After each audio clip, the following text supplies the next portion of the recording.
Students welcome to my YouTube channel history Mantra. और आज हम history of India from 300 to 1200 C वाले paper की चर्चा करेंगे।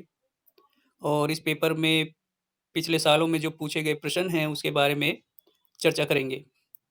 जैसे कि आपको पता है ये पेपर जो है 90 नंबर का है और 3 घंटे में आपको 4 क्वेश्चन करना होता है। तो आइए हम देखते हैं कि इस पेपर में क्या क्या पूछा गया है। पहला जो प्रश्न है वो है इलाहाबाद स्तंभ लेख में वर्णित समुद्रगुप्त की सैन्य उपलब्धियों का विश्लेषण कीजिए।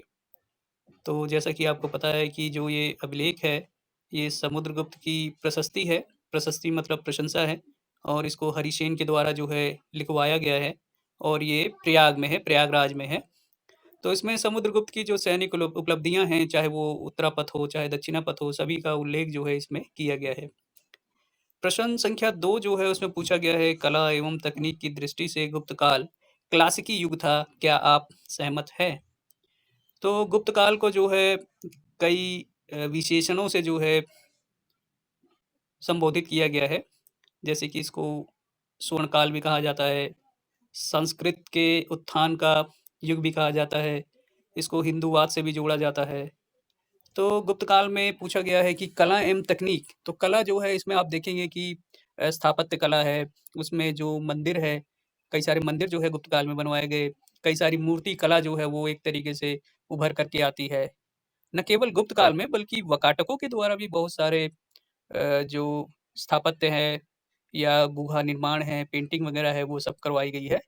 तो केवल गुप्त काल ही नहीं बल्कि वकाटक भी जो है इसमें महत्वपूर्ण भूमिका अदा करता है।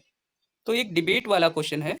तीसरा जो प्रश्न है उसमें पूछा गया है, गुप्तोत्तर कालीन अर्थव्यवस्था एवं समाज पर एक निबंध लिखिए। तो ये क्वेश्चन जो है गुप्त काल से नहीं है। तो कई बार स्टूडेंट जो है गुप्त काल की जो अर्थव्यवस्था एवं समाज है उसको जो है इसमें लिख देते हैं, जो कि ये भिन्न क्वेश्चन है। तो इसमें गुप्त काल के बाद के बारे में जो है पूछा गया है। तो गुप्त काल में जैसे कि अर्थव्यवस्था बहुत ही अच्छी थी, स्वर्ण सिक्के थे, व्यापार था, नगरीकरण था और जो है नगरों का उदय था। तो वहीं गुप्त काल के बाद अर्थव्यवस्था जो है उसका ग्रामीणीकरण हो जाता है, मुद्रा जो है उसका पतन दिखाई देता है, व्यापार का पतन दिखाई देता है, नगरों का पतन दिखाई देता है।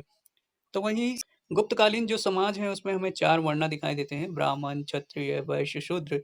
और इसके अलावा जो चंडाल है, अंत्यज है, उनके बारे में उल्लेख मिलता है। तो गुप्त काल के बाद हम देखते हैं कि जो 4 वर्ण हैं उसमें जो क्षत्रिय है, क्षत्रिय के स्थान पे हम देखते हैं कि राजपूत जो है वो इम्पोर्टेंट हो जाता है। इसके अलावा जो वैश्य है जो कि व्यापार से जुड़ा हुआ है, क्योंकि व्यापार जो है गुप्त काल के बाद कम हो जाता है। तो वैश्य जो है उसका पेशा जो है वो बदल जाता है, वो जो है कृषि वगैरह के कार्य करने लगता है। और जो शूद्र पहले से ही कृषि कर रहा होता है उसकी स्थिति जो है और खराब हो जाती है। इसके अलावा समाज में अन्य जो जातियाँ हैं, अन्य जो वर्ग हैं वो भी जो है आते हैं। राजपूत, कायस्थ, वैद्य, ये सारे जो हैं चीज़ें आती हैं और जातियों की संख्या जो है वो बढ़ती जाती है। प्रश्न संख्या 4 में हर्षवर्धन की उपलब्धियों का मूल्यांकन कीजिए, पूछा गया है। अब हर्षवर्धन जो कि थानेश्वर से शासन कर रहा था, बाद में जो है वो कन्नौज की तरफ आ जाता है, कन्नौज पे शासन करता है। कन्नौज और थानेश्वर जो है इसके अधिकार क्षेत्र में थे। तो हर्षवर्धन की उपलब्धियों के बारे में जो है इसमें पूछा गया है, तो आप जो बाणभट्ट का हर्षचरित्र है, उसके बेस पे और इसके अलावा जो ह्वेनसांग का जो सियूकी है, उसके बेस पे जो है इसका मूल्यांकन करेंगे। इसकी जो विजय हैं, इसका जो साम्राज्य विस्तार है, इसकी जो पराजय है, सभी के बारे में इसका अ, मूल्यांकन करना है।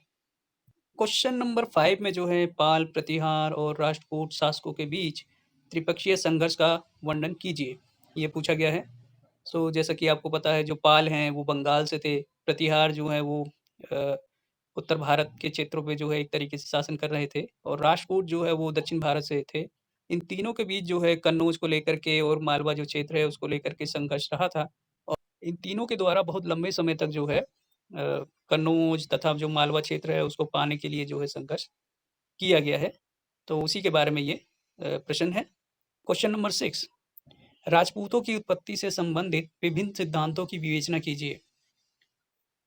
राजपूतों की उत्पत्ति को जो है विभिन्न इतिहासकारों ने विभिन्न तरीके से परिभाषित किया है। कुछ इनको देशज उत्पत्ति से बताते हैं, कुछ इनको विदेशी प्रजाति से उत्पन्न बताते हैं और कुछ जो अग्निकुल की जो थ्योरी है उससे निकला हुआ बताते हैं। तो बहुत सारे मिथक और बहुत सारी कथाएँ जो हैं राजपूतों की उत्पत्ति से जुड़ी हुई हैं, उसको जो है इस क्वेश्चन में डील करना है। प्रश्न संख्या 7 में पल्लव काल में वास्तुकला के विभिन्न चरणों के विकास की विवेचना कीजिए, पूछा गया है। और इसमें जो मंदिर है, मंदिरों का जो निर्माण है और पल्लवकालीन जो स्थापत्य है, उसके बारे में जो है आपको लिखना है। इससे जुड़ा एक वीडियो जो है मैंने पहले ही बनाया है, तो उसको जो है आप देख सकते हैं। प्रश्न संख्या 8 में ग्राम सभाओं के विशेष संदर्भ में चोल प्रशासन की विशेषताओं का आकलन कीजिए। तो इसमें जो है आपको जो नाडु है, नाडु के अलावा जो उर है और सभा है, इन सभी के बारे में जो है आपको लिखना है। और विशेषकर जो सभा है, जो कि एक ब्रह्मदेव गाँव की जो असेंबली है, उसके बारे में विशेष तौर पे आपको लिखना है। और इसके लिए हम उत्तर मेरूर जो पारंतक प्रथम का अभिलेख है, उसकी सहायता ले सकते हैं, जिसमें मतलब डिटेल से जो है सभा नामक जो असेंबली है या सभा नामक जो ग्रामीण असेंबली है, उसके बारे में उल्लेख है, तो उसकी सहायता से हम जो है इसको समझ सकते हैं। 9वां प्रश्न है, सिंध में अरबों की सफलता एवं उसके प्रभाव का विवेचन कीजिए। 8वीं शताब्दी में जो है मोहम्मद कासिम अरब को जो है अपने अधिकार पे ले लेता है। मोहम्मद कासिम जो है उम्मद खलीफा से एक तरीके से जुड़ा हुआ है और सिंध का जो शासक है दाहिर, उसको जो है इसके द्वारा पराजित किया जाता है और सिंध पे जो है एक तरीके से कब्जा कर लिया जाता है। तो इससे जो इस्लाम का एक प्रभाव है, वो जो है सिंध क्षेत्र में वो उसका प्रसार होता है। लेकिन हम देखते हैं कि ये ज़्यादा लंबे समय तक जो है अरब जो है यहाँ पे अपना जो अधिकार है वो नहीं बना पाते हैं। क्वेश्चन नंबर 10 में जो है शॉर्ट नोट्स पूछा गया है, कालिदास के बारे में है। जैसे कि आपको पता ही है, गुप्त काल का कवि है कालिदास और इसने अभिज्ञान शाकुंतलम, रघुवंशम, मेघदूत, कुमार संभव, शकुंतला नामक जो है ग्रंथ लिखे हैं। और इसने जो है ये संस्कृत में लिखा है, दरबारी कवियों के लिए जो है अपने टेक्स्ट की रचना इसने करी है, तो उसको जो है आप लिख सकते हैं। नालंदा के बारे में पूछा गया है। नालंदा जो है एक प्राचीन कालीन यूनिवर्सिटी है और इसकी स्थापना जो है गुप्त काल में की गई थी 5th सेंचुरी में। और यहाँ पे बहुत सारे विदेशी स्टूडेंट जो है आते थे। ये शिक्षा का केंद्र था और ये महायान सिद्धांत पे आधारित अ, अध्ययन केंद्र था, तो इसका बहुत ही महत्व है और ये गुप्त काल में स्थापित था। तीसरा है पुराणा। पुराण जो है बेसिकली, पुराण का अर्थ है पुराण या प्राचीन। तो माना जाता है कि मुख्यतः 18 पुराण हैं और पुराणों में मिथक है, कथा है, कहानी है, इतिहास है, धर्म के बारे में हमें उल्लेख मिलता है। और गुप्त काल माना जाता है कि पुराणों की रचना के लिए एक महत्वपूर्ण काल था, तो आपको पुराणों के बारे में जो है इसमें ये सारी चीज़ें लिखना है। चौथा या डी जो है वो भूमि अनुदान से जुड़ा हुआ है या लैंड ग्रांट से जुड़ा हुआ है। तो भूमि अनुदान जो है सातवाहन काल से दिए गए। गुप्त काल में जो है हम देखते हैं कि भूमिदानों की जो संख्या है वो बढ़ जाती है। तो भूमिदान के बारे में जो है लिखना है। ये राजस्व मुक्त जो है भूमि अनुदान होता था और भूमि अनुदान जो है मंदिर, ब्राह्मण और विहारों को दिया गया। और इसके अलावा माना जाता है कि भूमि अनुदान से जो है कृषि विस्तार और राज्य संरचना की जो प्रक्रिया है वो आरंभ हुई।